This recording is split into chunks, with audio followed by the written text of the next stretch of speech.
Jadi gini Tat, Wes, bestie ya. Nggak apa-apa, nggak apa, nyantai aja nanti kok. Gak apa-apa, santai aja Tio. Nggak apa-apa ya Ustaz. Gak apa-apa dong. kan saya mau nanya soal jodoh ini Tat. Banyak yang bilang biasanya jodoh kita itu adalah cerminan kita. Tapi jika si cowok pernah punya latar belakang yang kurang baik, terus mendapatkan wanita yang baik-baik, yang mungkin lempeng-lempeng aja, apakah itu adil buat perempuannya atau sebaliknya? Karena kan itu tidak mencerminkan yang orang bilang tadi Ustadz. Nah, yang kedua ya Ustadz, Iya bro. Iya, Ya. iya. boleh ya? Lanjut. Ya, Boleh Ustaz? boleh. Boleh. Nah, yang kedua Silakan. gini Ustadz, menikah itu kan ibadah ya Ustadz. Selain menikah tujuannya buat ibadah dan melengkapkan separuh agama kita, Allah kan menjanjikan ketika menikah akan membuka pintu rezeki. Tapi kenapa Ustadz banyak kasus perceraian itu masalah ekonomi? Dan masalah ekonomi ini ada di nomor 2 dari banyaknya alasan perceraian.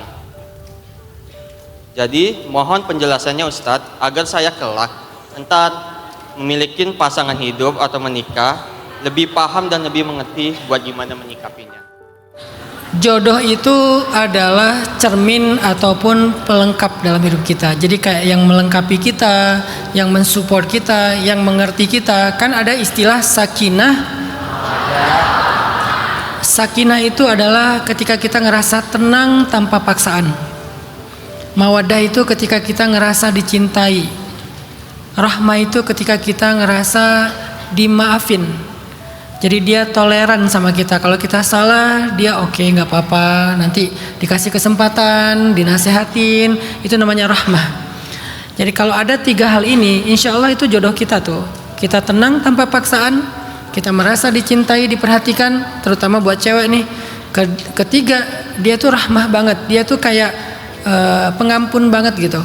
Kalau ada apa-apa dia maafin, dia ampunin, dia tolerir, dia nggak langsung menghukum atau marah-marah. Itulah jodoh. Tapi kenapa ya ada orang yang nemu pasangan justru nggak jadi cerminan, nggak jadi pelengkap bagi dia? Berarti itu bukan jodohnya, tapi itu ujiannya. Berarti itu ujiannya. Sayyidah Khadijah sebelum menikah dengan Nabi Muhammad 2 kali diuji dalam perjodohan. Menikah yang pertama suaminya meninggal, menikah yang kedua bercerai. Apakah itu jodohnya Khadijah? Bukan. Kedua laki-laki itu adalah ujian bagi Khadijah. Yang satu ujian karena kehilangan, yang satu lagi ujian karena kekecewaan. Tapi dengan ujian-ujian itu tadi kita jawab, bisa taisir, bisa tarbiyah, bisa taubah, bisa apa satu lagi? Takhfif.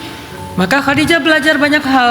Khadijah mendapatkan banyak hikmah sampai kemudian Khadijah ada di level yang pantas untuk Nabi Muhammad SAW. Bertemulah dengan jodohnya itu Rasulullah SAW. Jadi ada yang langsung ketemu jodohnya, ada yang diuji dulu dengan pernikahan yang gagal atau hampir menikah nggak jadi dan seterusnya. Semua itu adalah ya tadi jalan-jalan takdir. Ada yang langsung pas banget, happy banget, tapi mungkin nanti diujinya dengan yang lain, diuji dengan mertua, diuji dengan anak. Ya ada aja karena kalau Allah ngasih kesulitan karena pengen Allah kasih kemudahan. Ya kita tinggal minta, ya Allah jangan engkau berikan saya ujian yang saya tidak mampu memikulnya. Ya Allah jangan berikan saya ujian yang berat. Ya Allah kalau perlu berikan saya anugerah-anugerah saja. Walaupun Allah Maha tahu apa yang terbaik buat kita. Jadi Tio, emang kayak gitu. Ada yang memang langsung ketemu cermin, ketemu pelengkap dirinya, ada yang ngelewatin jalur takdir tadi. Yang kedua, katanya nikah itu membuka pintu rezeki. Kenapa ya banyak yang cerai karena ekonomi? Nabi itu pernah bilang, hampir-hampir kefakiran mendekatkan orang kepada kekufuran. Sampai ke Indonesia kalimatnya berubah, kemiskinan lebih dekat kepada kekufuran. Sejak kapan hadisnya jadi kemiskinan? Islam tidak mempermasalahkan kaya miskin. Islam mempermasalahkan cukup dan fakir. Cukup itu artinya qanaah, muqni', sedangkan fakir itu selalu ngerasa kurang. Jadi kadang orang udah kaya pun masih tetap fakir.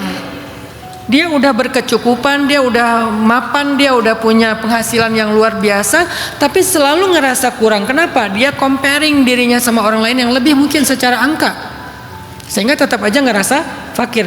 Jadi yang sering menyebabkan orang nggak nyaman dalam hidupnya itu bukan kemiskinan, bukan faktor ekonomi, faktor kefakiran. Kalau dia orangnya qanaah, kalau dia orangnya mukni', insya Allah dia akan bertahan. Tapi kalau orangnya tidak mukni', tidak qanaah, tidak bisa menerima, dia selalu menuntut lebih, apalagi kalau dia udah compare dengan yang lain, itu si fulan. Kadang-kadang ada orang yang dikasih nafkah sama suaminya UMR, dia mukni', alhamdulillah. Ada yang dikasih 10 kali lipatnya, 35 juta, masih ngerasa kok cuma segini ya bulanan aku 35. Kenapa? Karena dia ngebandinginnya sama yang 50, yang 100 artis. Ada yang pernikahannya sederhana aja, cuman kayak makan-makan kecil gitu, dia udah bahagia. Ada yang pernikahannya tuh udah nyewa gedung segala macam, gak bahagia. Kenapa? Kurang besar angkanya kayak artis yang sekian miliar misalnya.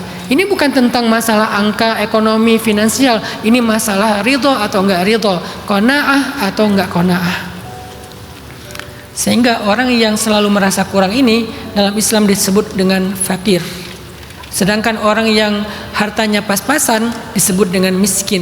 Kadangkala orang miskin itu justru lebih bahagia. Kenapa? Dia selalu ridho, dia berkenan dengan apa yang dia dapatkan. Walaupun bukan berarti dia berhenti ikhtiar, tetap ikhtiar semaksimal mungkin. Tapi dapat berapa hari ini dia terima. Atau dia udah mengusahakan sekian tapi malah rugi, dapatnya cuma setengah, dia terima. Itu namanya orang yang qanaah, orang yang ridho. Sehingga Nabi sallallahu alaihi wasallam bersabda, "Man radiya biqalilin minar rizqi, radhiyallahu minhu biqalilin minal amal." Siapa yang ridho dengan rezeki yang sedikit, Allah juga akan ridho kepada dia dengan amal yang sedikit. Saya tahu diri lah, kalau amal saya itu sedikit pas-pasan. Jadi saya kalau dikasih Allah ya saya ridho, berapapun yang Allah kasih saya ridho. Atau diambil dari saya ridho. Ya terserah Allah aja lah. Dikasih banyak bersyukur, dikasih yang menurut kita kurang ya sabar, tetap ridho. Ridho itu antara dua aja, antara syukur sabar, namanya dua-duanya ridho. Jadi itu Tio, bukan tentang ekonomi menurut saya, tapi tentang perasaan mau ridhokah, mau qanaahkah, atau mau merasa fakir, selalu ngerasa kurang.